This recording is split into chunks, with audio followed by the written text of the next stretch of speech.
Critics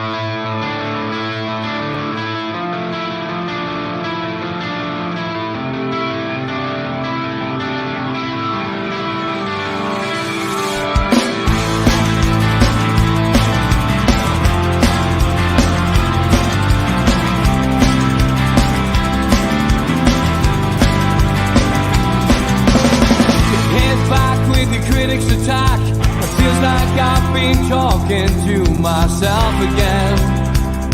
But it's the only way you're ever gonna learn. You look back and it's all in the past. I'm dwelling on the thoughts I cannot say to you. If I don't say the words, then maybe it's not true. Good evening, welcome to NUFC. Steve Wraith. It's Thursday night, which means I'm joined by Supermac and Gibbo. Good evening, lads. Good evening, Steve. Hi, John. Hi, Mark. Great to see you. And we've got to start by squashing a very scurrilous rumour which has been circulating amongst the NUFC Matters mailbag. And we've sent this by Terry Armstrong and a couple of others. And they're basically saying that Malcolm has been keeping a secret from me and John, which I've looked into, and I'm pleased to say that we can stamp on this completely now, guys. A programme on Channel 4 this week, the man with a penis on his arm was not Malcolm MacDonald. He did not suffer from an infection that turned into sepsis, and he was not forced to lose that part of his anatomy. So, Malcolm, I've squashed it, mate. Not that, but I've squashed the rumours. And that's the end of that, guys. John, right, I'm absolutely tell anybody because I'm keeping it a secret from the missus. Well, I'm absolutely good that I didn't get the story because I used to get a few Supermac exclusives. I didn't have that one. Well, that's it. Absolutely brilliant. Thanks for taking that in good sport, Mal. And I'm presuming you'll take ASM's comments in good sport as well, because he's been running his mouth off again to a magazine. I've got to be honest, I've never heard of it. It's called So Foot Magazine. And the quotes that he gave today were as follows. Those who have played alongside me know that when it comes to quality, I've no need to be jealous of Sadio Mane. The day I get a teammate who's able to convert the chances I create, I'll have 10 or 15 successful assists every season. He then went on to say, that will increase my profile in people's minds. My aim is to do things that leave a mark on people's minds and to change the rules in a similar way to what Michael Jordan's managed to do. He has changed people's lives. Wow. Yeah, he was successful though, wasn't he, Jordan?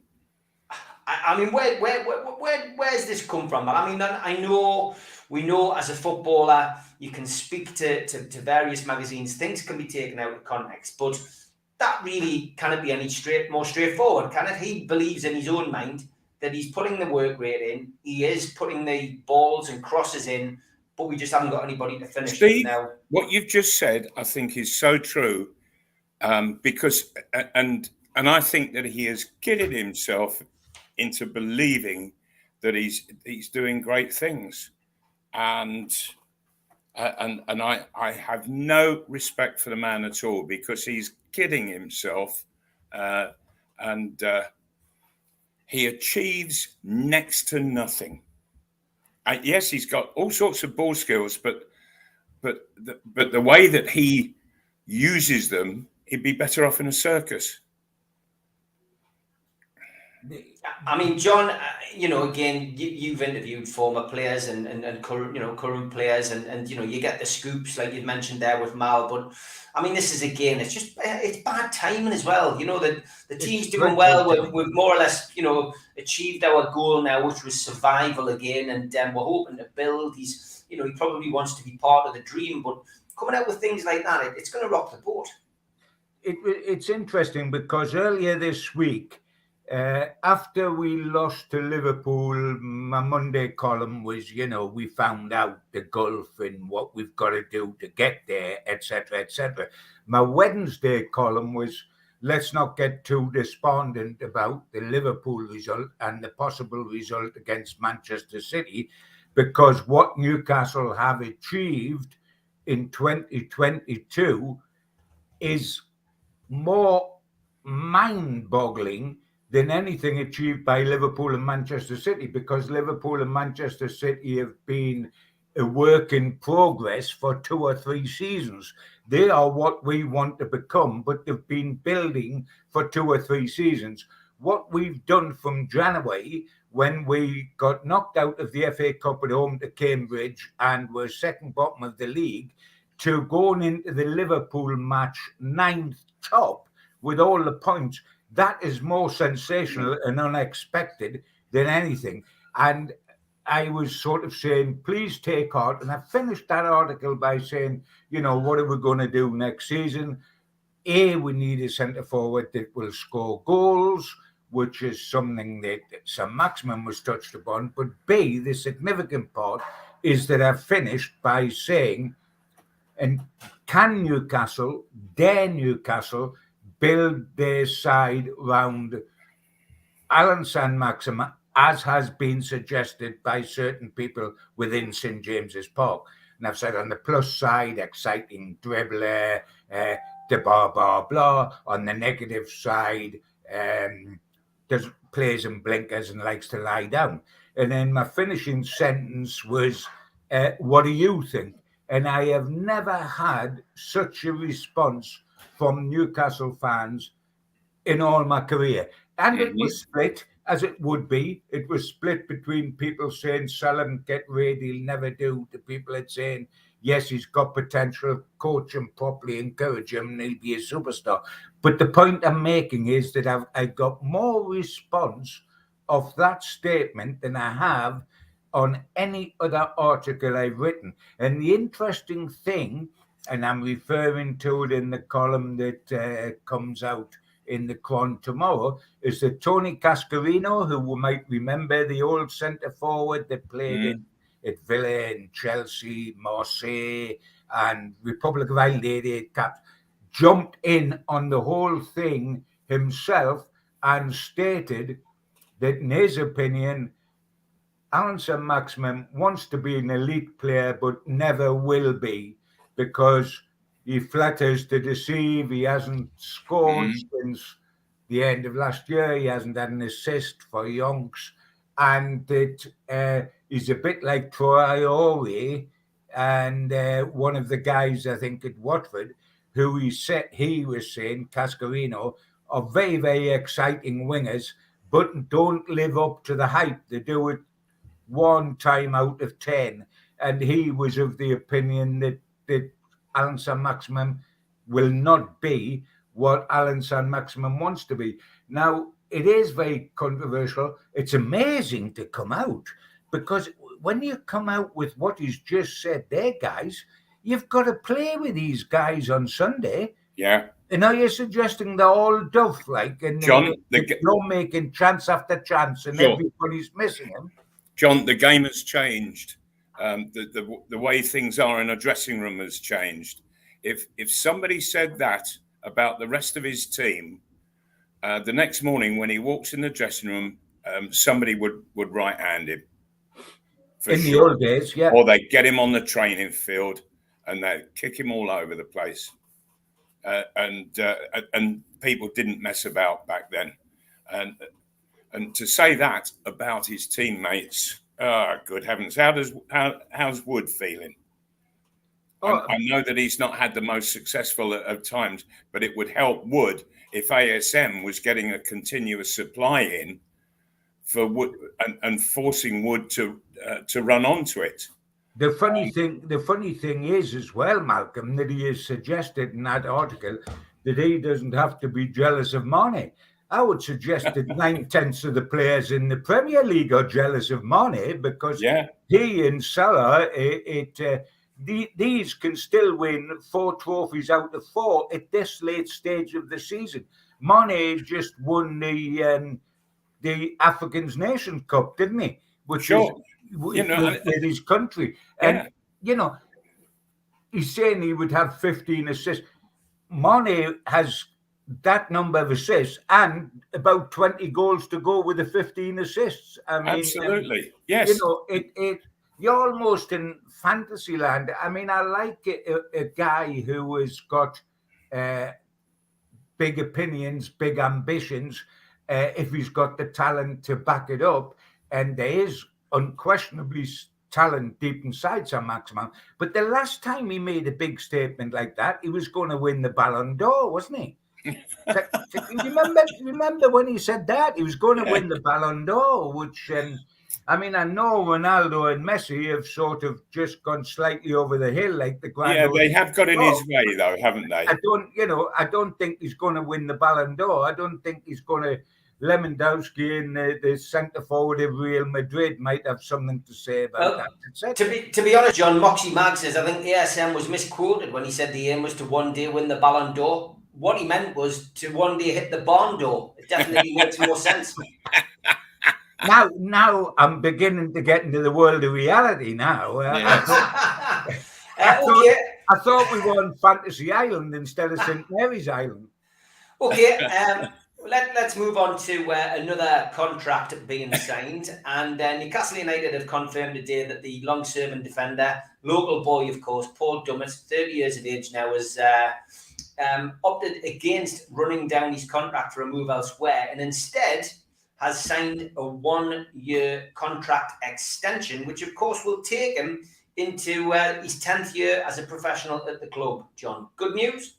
Yes, I think it is. He's had an awful season by his standard, an awful season, I mean, with injuries and therefore being missing from the team. The first half of the season, before we got players in, he was injured. I doubt if he played at all, really, in the first half of the season.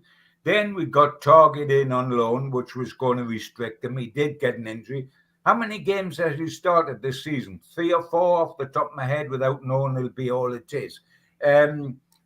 He is a local lad, therefore he's got the club very much at heart. He can play left back, he can play left side. You've got to think of the bench as well as the team. I don't think next season he will start the majority of the games. I think he'll be benched in them because I think they'll either sign Target or sign a new left back. But you've got to think beyond 11. And I think he's an honest-to-goodness guy who actually can defend. Yes, he's a very good defender, John. Yeah, very good defender. But he's very much like Frank Clark in that. Very good defender. Sure. But when he crosses the line, the halfway line, he hasn't got much of a clue. He doesn't cross it too often as a consequence, man. That's right. And in the game that's played these days, you need a fullback who is virtually when the other side have got the ball, he's a defender. When his side has got the ball, he becomes a left winger. That's what Trippier is terrific at. And the word Absolutely. out of Newcastle, the private word is that as far as Target's concerned, the type of lad he is, the character he is, his defensive ability, all ticks the boxes. If there's a box where they're worried about the tick, it is his offensive ability compared with Trippier, etc. And the point that Newcastle have got to decide, is he the man for us permanently, or do we get a more offensive-looking number 3? So there's that thought coming. But, of course, Dummett can also cover for Byrne if Byrne gets injured, where he doesn't have to get forward as the left side. I mean, if you're looking at somebody that's going to sit, on the bench next season, how many subs are going to be allowed to get on? The number's increasing. 5. As a squad, 5 out of 9 or whatever. Is a squad player to keep him? Yes. As a starting player, I don't think that's the intention, and I think Paul knows that. It's a good point that the substitutions are going to be. Are the squad numbers going up, John? I don't know. Well, no, I don't. I'm not certain if they are. That's a good point, because people have got to be left out. But let's bear in mind that what we do know because of this is he is going to be a one that stays, and he's not going to be part of the where they're going to catapult a lot of players out of the club to slim the squad down and give hooks in the dressing room for new players and to create a few quid. you know, the Dwight Gale, etc., that's going to go, keepers will go, etc., etc. We know Dummett's not going to be one of those. But the squad, which was far too heavy, which is why we had Lewis and Clark, very much senior players, couldn't even get a squad number. That will be slimmed down in the summer. Yeah, I think also, John, when you and I were watching the Liverpool game, we looked at the teams and then the benches, and we said, what a contrasting difference there is. The strength and the power on the Liverpool bench compared to Newcastle's. And that, of course, that's an absolute necessity if you're going to play in Europe. You've got to have 2 first teams that you can put out.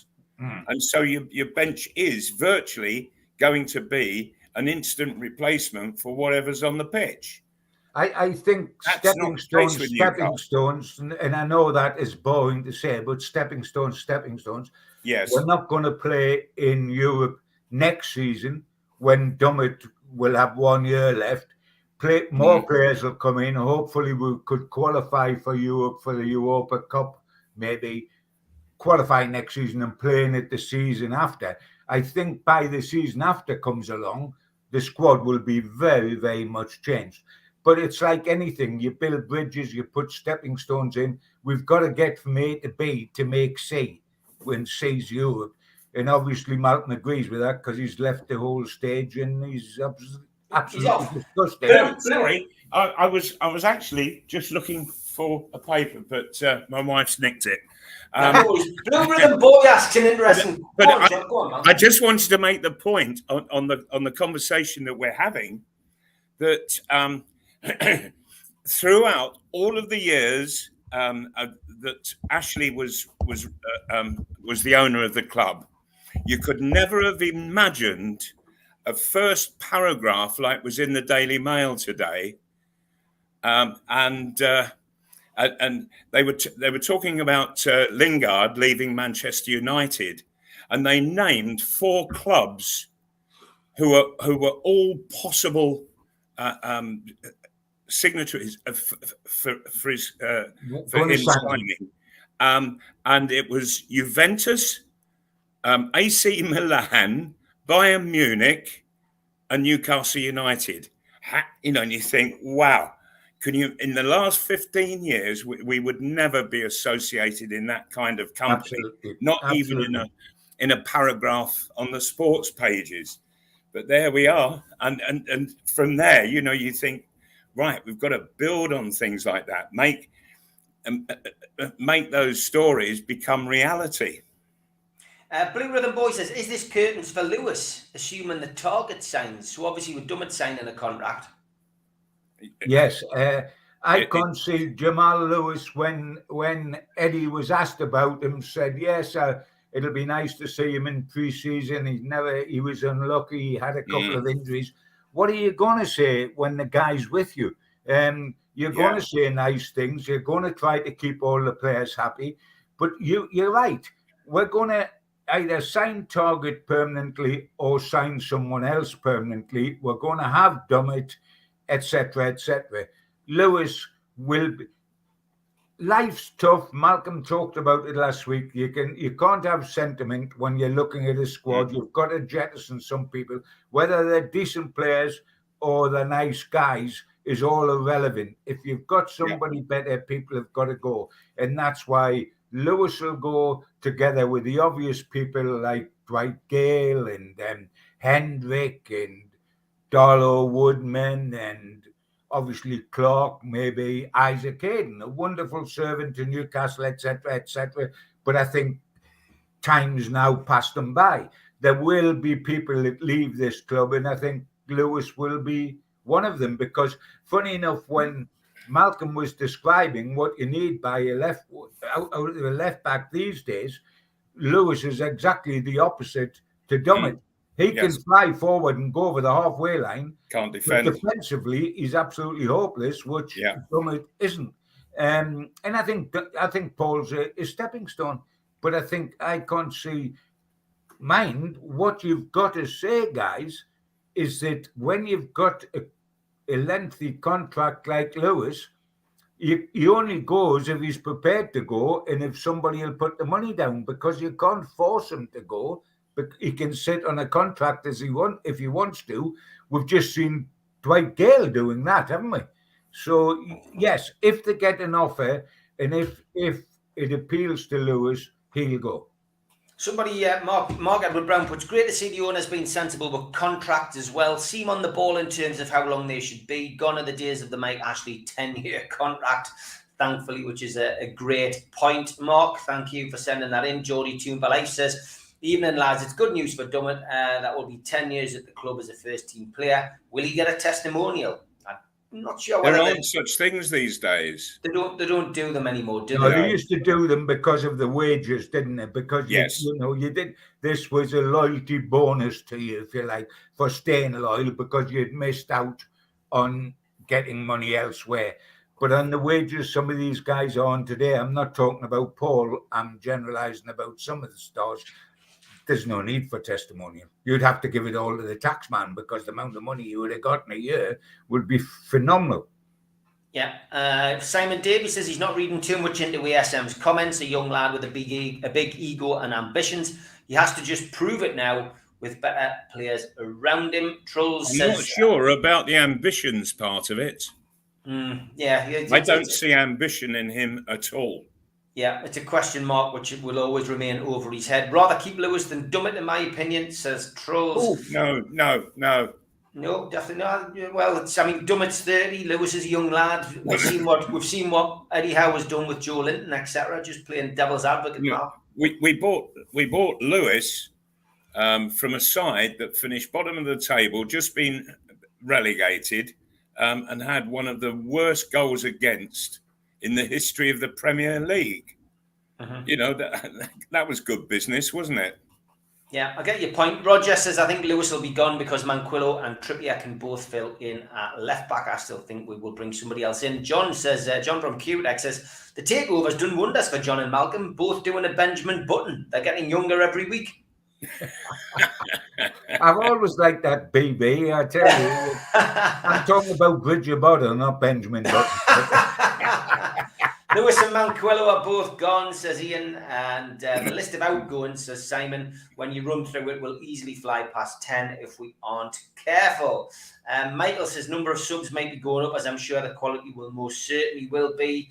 And Paul Gibson says Chris Wood needs a cricket bat or an All Blacks top. He is in the wrong sport. Dear me, that's harsh. Will Dummett be fit to play even a few games? Who knows? And I think Lewis could be loaned out and not given a squad number, says Ian, which is an interesting one. And Martin Fox says, if Gale leaves, who's going to be our regular 86th minute sub to burn up the clock? I think there'll be a few people still around to do that, to be honest. Roy Watson says, if Real Madrid win the Champions League, what a game that was, by the way, last night. Two great semi-finals. Wasn't it? Do you think Benzema might fancy coming to us, or Benzema, as he should be pronounced? Sorry. Believe he may be out of contract this summer. I mean, again, we're going to do a transfer show, lads, through the summer. And honestly, I've asked Roger, who's in the chat tonight, to keep a count on how many players we've been linked with, because we're going to try and add them up. So we have a realistic number by the time it comes to the transfer window closing. And believe you me, since Roger started these lists, I think he had 8 in the first day. It's ludicrous, but yeah, I mean, is Benzema somebody who would come to Newcastle? Do you think? I'm not so sure about him. He's an absolutely fabulous player, and but I think there's a. And they've probably got a right to be so, but there's a sort of arrogance about players that have been with Real Madrid, and I think that they demand to play at a certain level. Newcastle haven't arrived there yet, and so I don't think Benzema would consider it in the slightest. He'll see out his time there, Malcolm, I think. Yes, I'm pretty sure. if there is one to go for, it's Lewandowski. Yep. I think there's one player that we did sign, Malcolm, from Real Madrid, and I wish he decided to play at a different level, and that was Michael Owen. Yeah. Because he come to Newcastle, and I wish he hadn't.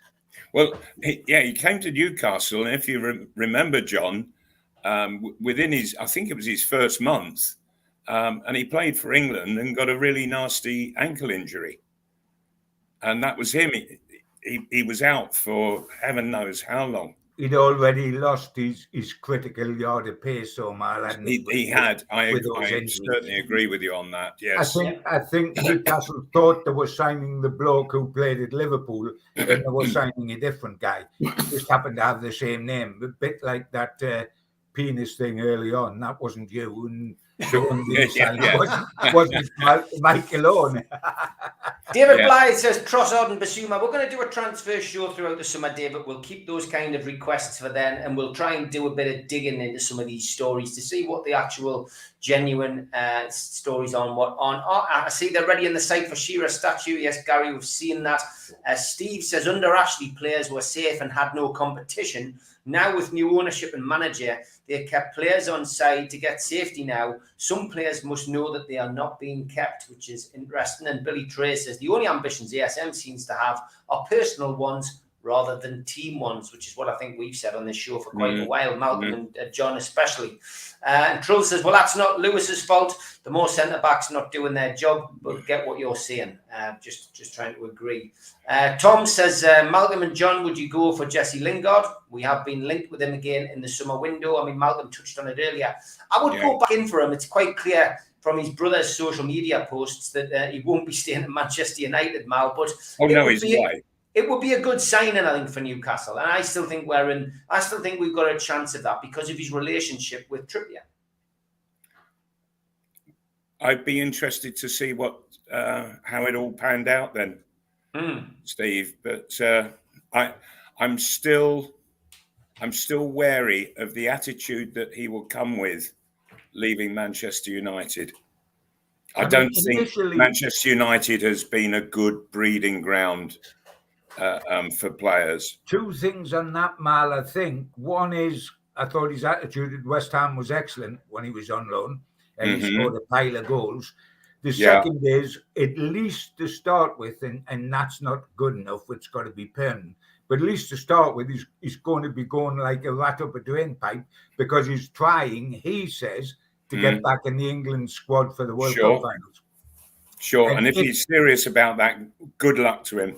He's saying that's why he must get away from Manchester United because they promised him time on the grass and he hasn't got time on the grass. He's got no chance of making the World Cup finals unless he gets away and hits the ground running. So he's certainly going to be doing that at the start of the season, wherever he is, because whether he makes, only Southgate knows whether he would make it still or not.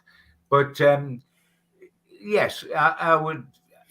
It's interesting, and there's absolutely no question that Newcastle were persistent in chasing him originally back in January and are back now. They are serious about the lad. And of course, if we talk about transfer fees in terms of Newcastle only allowed to spend a certain amount of money, etc., as a free transfer, he doesn't dip into that situation and take a big chunk of money away. So yes, on wages, but they'll all be big on wages, but he would help there as well. It will be interesting, but it's quite genuine that we're having a punt for him. No, it definitely is. Once again, I have to pay massive thanks to our sponsors. A huge thank you to Spider Miner. Of course, the guys have been with us for a long time now, and you do get worldwide coverage with the lad. It is the only cryptocurrency miner that can mine 5 different cryptocurrencies at the same time whilst using virtually no energy, and it's VPN protected. Buy yours now at www.miner.spidervpn.org. Thanks also to skipsandbins.com, telephone 0800 25 45 25 3, email inquiries at skipsandbins.com. Website www.skipsandbins.com. Easy, contract free and pay-as-you-go waste collection.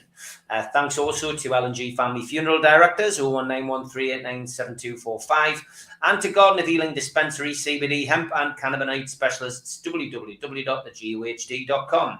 Thanks also to qtechshop.co.uk, the makers of pool tables and snooker tables in Walls and Newcastle, and to Cleek-Eye. Meet the new Game Over screen, drop into a ClearRun device near you. Available on Apple Store, Google Play, and ClearRun.games. Also, check out Media Arts. They do our video content. If you want to subscribe, hit the Newcastle Legends logo in the bottom right-hand corner, and you can subscribe for free.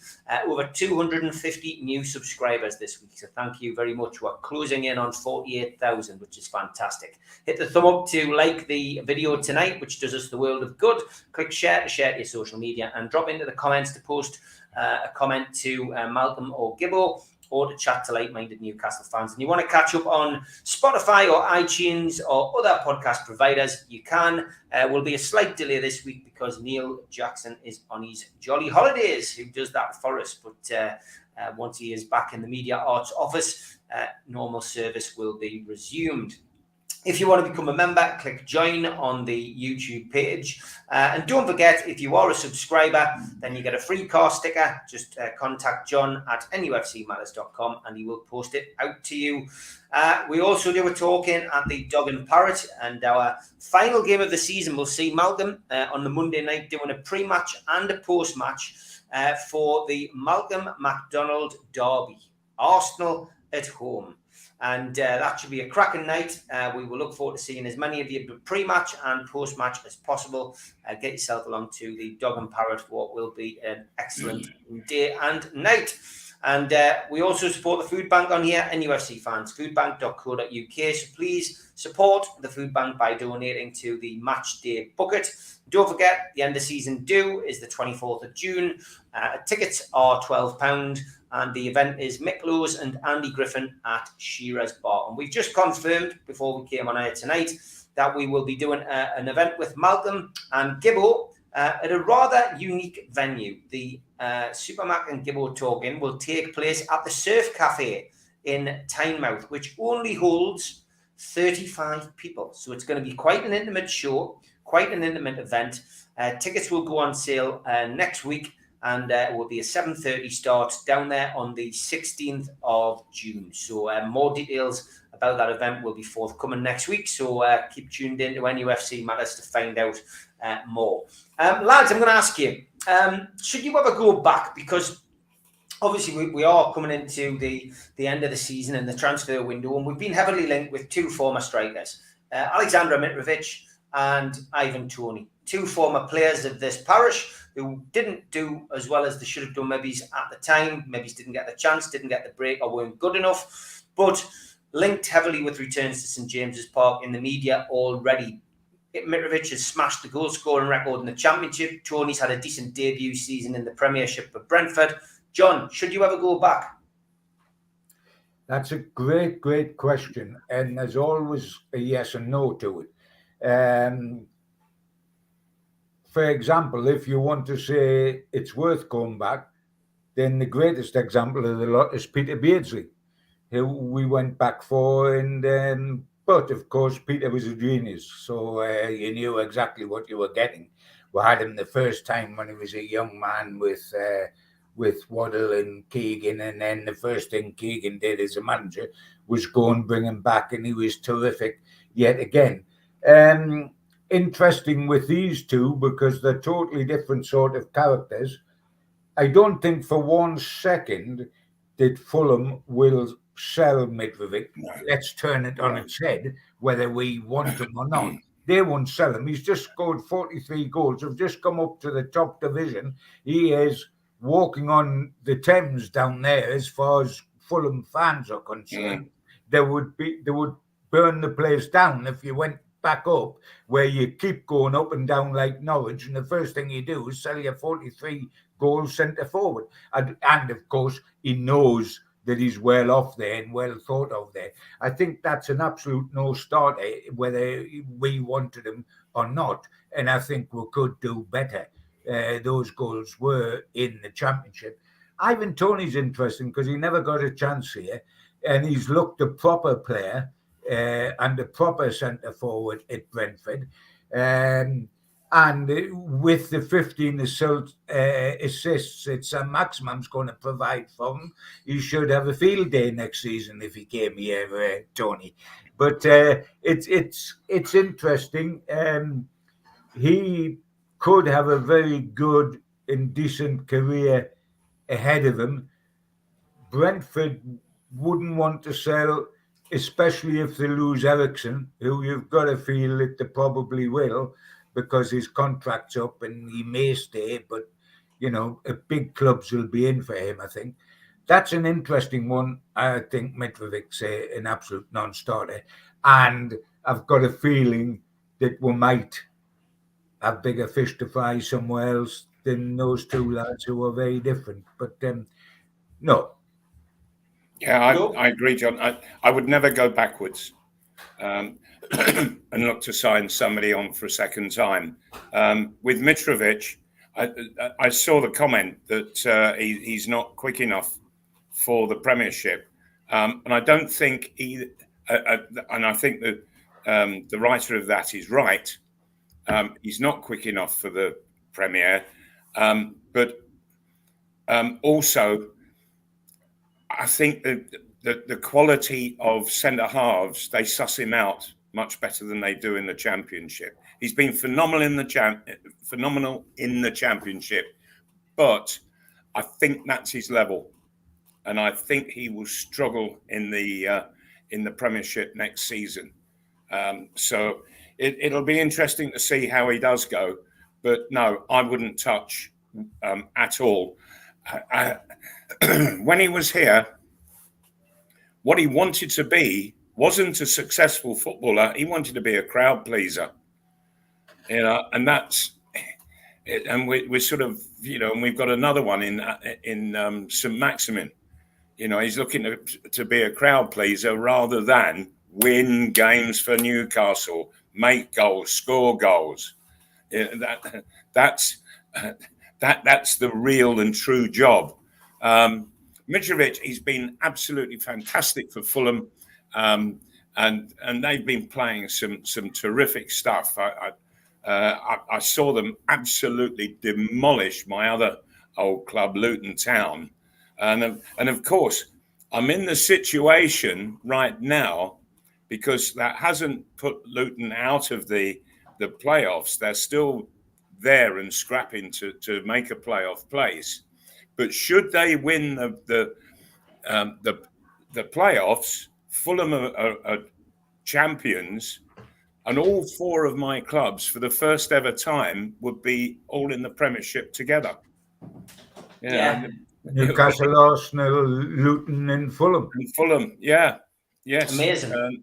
So there'll be some away games that I'd love to go to. Home and away. Yeah, you could watch Newcastle beat them all home and away next season. It'd be lovely if that could happen. But with just going back to Mitrovic though, never go backwards. I always think you've got to move on. You bring new faces in, not old ones. It's you never know. It's a can of worms that you don't really want to open. With Ivan Toney, he didn't really make it. I think, did he get one sub-appearance, if memory serves? He got very, very few, perhaps League Cup or whatever. I mean, he never. Yeah, he got a first-team sub-appearance, I think. He never played first-team. Really. But nevertheless, where Newcastle are aiming to go, I don't think he's good enough. He's not that quality. He's the quality of the lower part of the Premiership, perhaps. But we need something that is somebody who is going to seriously do the business up in the top six. Yeah, good job you didn't play for Sunderland, Malcolm. We'd all be dead by then if you were waiting for them to get in the Premier League. No, says, don't know about you guys, but I'm getting sick of ASM. Head down, loses the ball, terrible crosses, doesn't pick a pass. Wouldn't bother me if we sold him. Let's be fair, Paul. We all think that, but he clearly doesn't think that about himself. He says that if he had a proper centre forward, but when you think of the amount of ball that Saint-Maximin has, I have two very simple questions for him to answer. How many goal chances do you make? How many shots do you have? Mm-hmm. And the last few games that I've seen him play, it's 0 to both. Mm-hmm. That's not good enough. And I think he's absolutely kidding himself. If what this article is saying is true, if it really happened and he's not being misquoted, then he is absolutely kidding himself. And if I were his manager, the manager of Newcastle right now, I would look at that and say to him, did you say that? And then I would have serious doubts if the answer were yes, serious doubts about the player. And I would be thinking very hard as to what kind of decision I was going to make in the very near future. One of the simple answers to the situation, of course, is that if Alan is as good as he thinks he is, there's no better place to prove it than on Sunday at Manchester City with all the stars they've got. Well, absolutely. Let him go down there and be a standout performer in that company, and then he might have an argument that is worth listening to. Sure, and I think what we saw last night was Man City absolutely on top of a really good side, but that really good side was able to turn it around, and then you saw players really coming into their own and making such a huge difference, and the difference that they made was so positive. The difference that Saint-Maximin makes is a private show, and it doesn't change things as the Real Madrid players did last night. Yeah, I would agree. It's different levels as well. I mean, we haven't really spoken about that game last week, but Newcastle come away narrow defeat 1-0, but the levels were completely different, John, weren't they? Yes. There's absolutely no question about that. I mean, I have never seen Liverpool as wasteful as they were in that game. They squandered chance upon chance upon chance, and it could have been a very bigger margin than the defeat was. In the first 10 minutes, they skied 3 over the bar, didn't they? Having said all that, I was pleased that we stuck with it. Yes, we saw the gap that's got to be closed, but we knew that was there. For goodness sake, this Liverpool side, about a month off the end of the season, entered 4 trophies and can still win all 4. They've already won the League Cup. They're in the FA Cup final. They're in the Champions League final, and they're second in 1 point behind Man City in the league. They are absolutely phenomenal. I tell you what's interesting, guys, flipping the coin over, what's interesting is that Manchester City, like Liverpool, entered this season in 4 competitions, the same 4 as Liverpool, and if they do not beat Newcastle on Sunday, and I'm talking about a draw, not a defeat, if they don't beat Newcastle on Sunday, Manchester City will end up without a trophy this season because Liverpool aren't going to drop a lot of points in the league. If they drop any, they will probably win all the remaining games. Man City might well win all the remaining games, but if they must beat Newcastle on Sunday if they're going to retain the Premier League title. And that is what's riding on it on Sunday. And it's a fascinating game now because the manner of defeat for Manchester City is going to leave them battered and bruised physically and mentally because they were 5-3 up with only injury time to go. And they end up losing 6-5.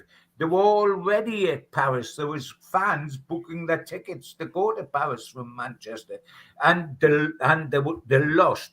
The way, the manner in which they lost is so demoralising, and this is the one trophy above all others that Manchester City coveted. The reason Pep was brought to Manchester City was not to win the Premier League titles, although that's absolutely crucial, because before that, Mancini and Pellegrini were winning the Premier League. He was brought here for the Holy Grail, to win the Champions League. And however well they played last night, the bottom line is they're out. And they reached the final last year against Chelsea and lost. Pep has been here, what now? About 6 seasons and hasn't won the Champions League yet. That is a killer for him and for the players. And they're going to be mentally absolutely on their knees with that result. Yes. Because of the way it happened. Not because it happened, but because of the way it happened. They were already at Paris. We were in injury time when they didn't score once. They scored twice in injury time and then scored another penalty. Interesting stat.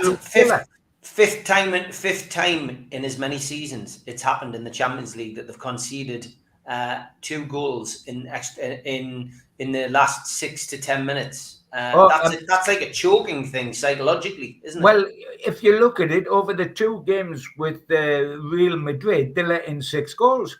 Yeah. And that is so un-Manchester City. Now, all of a sudden, this match is intriguing on Sunday, because I'll be brutally truthful. If Manchester City had won last night, and after 89 minutes, they had won last night, by 95 come, they hadn't, but they had won last night, I would have held little or no hope for us away to Manchester City. The result would, like I said, with Liverpool, we will lose, but it'll be narrow and we'll keep our dignity. More so when we're away and it's City, who are top of the league. Now, you just wonder whether their bottle goes, because their bottle's suspect, whether, all right, they're going to be hugely tired and hugely deflated, etc. They've got a big enough squad to do what Liverpool did last Sunday. That's leave half the team on the bench and still put out a side capable of winning the match. There's absolutely no question about that. They've also got to win this match, because it must be unthinkable from their point of view that they could go the whole season, guys, and not win a solitary single trophy. And if they lose to Newcastle, if they only draw with Newcastle on Sunday, I suspect that is the championship gone. They will be, so what are we going to face is Newcastle. They're going to be either a wounded animal, hurt and very, very dangerous. Everybody's slagged us, everybody's done this. We are quality, we'll show you. And they go out and they roll us over, and they're quite capable of doing that. Or they're going to be riddled with self-doubt. And if we keep it to 0-0 after half an hour, the crowd get twitchy, they get twitchy, and perhaps anything can happen.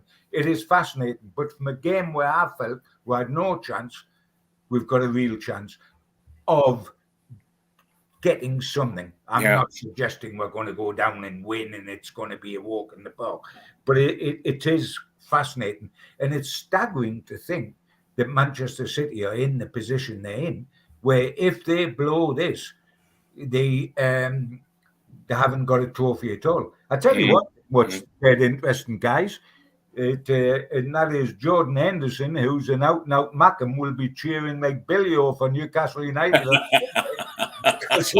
because he's the biggest Newcastle United fan that was born in Sunderland ever. And so will Jurgen Klopp and everybody else. And Marnie won't be jealous of Alan Saint-Maximin. He'll be desperate for Alan Saint-Maximin to make 3 and score 6, because it can do them all a bit of good. It's going to be fascinating. It's going to be interesting. It certainly is. But they looked absolutely psychologically destroyed last night. Malcolm, it's a hell of a recovery they've got to make ready for Sunday. But the interesting thing, Malcolm, they've got to make it, because if they don't, they've blown everything. If they don't win on Sunday, they've blown everything, the whole season. And that's what's fascinating. And Newcastle on their own little miracle, they'll be up for giving them a game. I've got a feeling that City will either come out and really, really start being vicious and passing and creating, and it'll be a tidal wave, or they'll come out all jittery and we might well get something fascinating. Mark Lawson on Twitter, just before we get your predictions for the Man City game, Mark Lawson on Twitter says his first ever Newcastle game in 1974 was Newcastle versus Nottingham Forest at St James's Park in an FA Cup quarter-final. He says he was 6.5. He says the game had everything from a player's and a journalist's perspective. He says, could I have the lads' memories, please? It was a game that the way it went, that all children should have been removed. That it should have been for adults only. It was Nottingham Forest. They were a division below us, but they really did play ever so well. But nevertheless, we thought that we were pretty much on top, and everything was just going wrong. And then Paddy Howard got sent off, and we were 3-1 down, and it was we had some strange FA Cup experiences, didn't we, John? We certainly did. And the interesting thing out of that game for me, as you say, as Malcolm said, we're 3-1 down and one man down. And won the game 4-3, and then had to start all over again. And we've both said we're opinion of that, and it's right. But it was wrong the way the replays were done. But regardless of that, that is the only time that year, as you well know, guys, we went to the FA Cup final. That was the only time we won at home. But of course, we didn't win at home because we had a replay. We got through every round, you might remember, Malcolm, round away from home. And obviously, the semi-final was away from home. And he scored, that fella sitting there, not you, Steve, the one on the other end. He scored in every round away from home. So the one victory we got at home in the whole of that run to Wembley didn't count, and we eventually put Forest out away. That's right. It didn't count.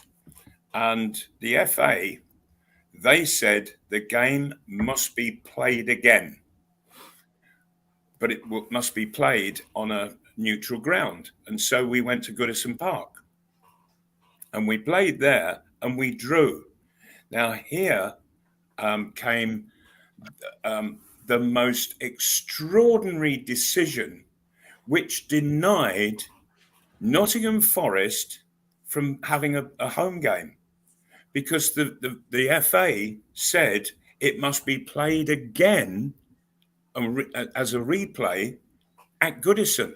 And so Nottingham Forest were punished for nothing, and never got a home game in all of those three matches that took place.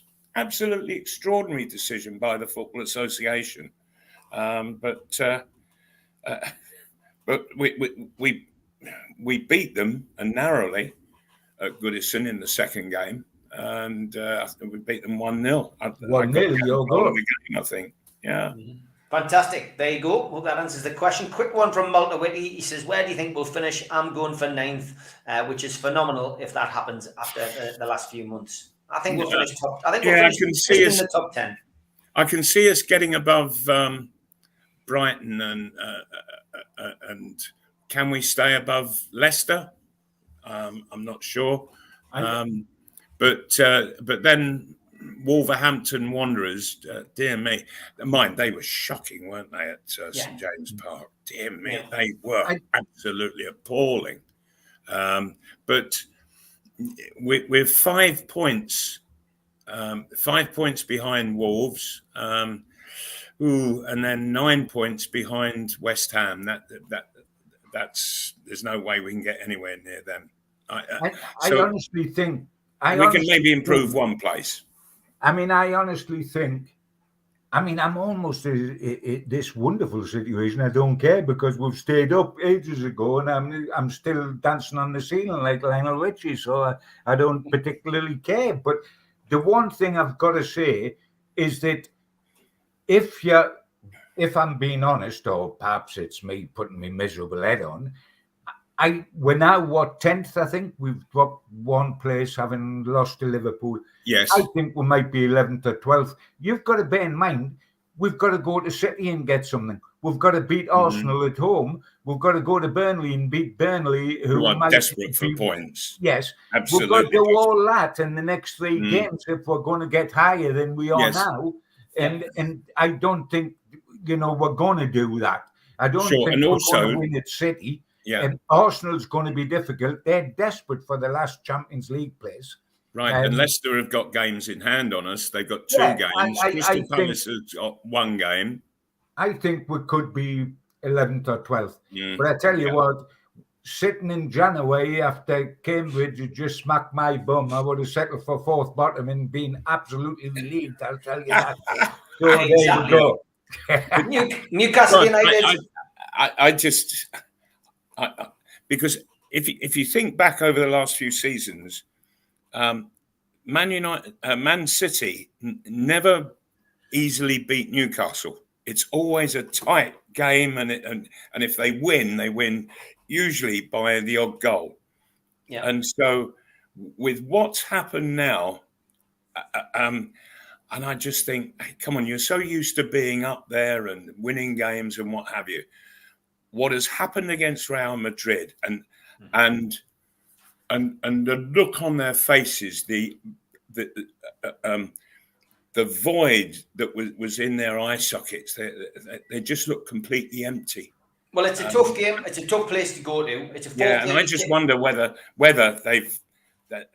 gonna get there and that they haven't been able to lift themselves. Possible. It's a 4:30 kickoff this coming Sunday, live on Sky Sports. 3,000 away tickets have been sold. This is Newcastle's 17th competitive game at this Etihad Stadium. We have to try and halt a sequence of 12 league losses. Last time we got anything down there was 2006 with a 0-0 draw. So it's not a happy hunting ground for us. The good news for Newcastle is that going into this game, we might actually be mathematically safe. And in order for that to happen, Burnley would need to lose. We've been safe for young. Well, not mathematically. Burnley would need to lose, and Brentford failed to beat Southampton on Saturday. You add that to defeats for Leeds and Everton in the early kickoffs on Sunday, and Newcastle will then be mathematically safe. But that's the difference. Since when has a side 10 top gone down? Exactly. But it's maths. It's all maths. This is where the experts come in. It's going to happen, baby. I know that, but we've got to say it anyway. Callum Wilson and Kieran Trippier are back in full training. Will they feature? Who knows? Maybe they'll get kept for the home game, the remaining home game. Nice to see certainly one, if not both of them, getting back on the pitch. No date for Ryan Fraser has been given yet. Man City, as Malcolm has said, they are stunned by the Champions League exit. John Stones and Kyle Walker are both doubtful for the game. So it is a 4:30 kickoff live on Sky. The referee is Stuart Atwell. It's his 2nd game of the season involving Newcastle. He was involved at the game against Arsenal, the 2-0 defeat. And we've also got Jared Gillette on VAR, which is often switched off. Quick predictions from you then, guys, please. John, you first. Yeah, Manchester City, lest we forget, are going for their 4th Premier League title in the last 5 seasons. That's how good a team, a squad they are. Let's not forget that. They're leading the table as we play, although Liverpool will have played earlier and probably leapfrogged them. But they're going for the 4th title in the last 5. Quality side with good players, but a little bit of an underbelly after what's happened to them.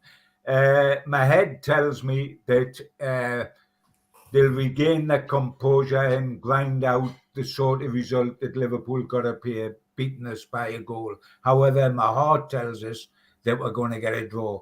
And I always listen to me heart because it's much more comforting than my head is, which is full of rocks. So I'm going for a draw. A draw for Gibbo, Mal. What about you? Yes, but what you haven't taken into account is after that article that Saint-Maximin did, and all that he said, he's looking to go to the Etihad and score a hat trick. Well, yes. I mean, yes. So I'm taking Saint-Maximin to win the game for us 3-1.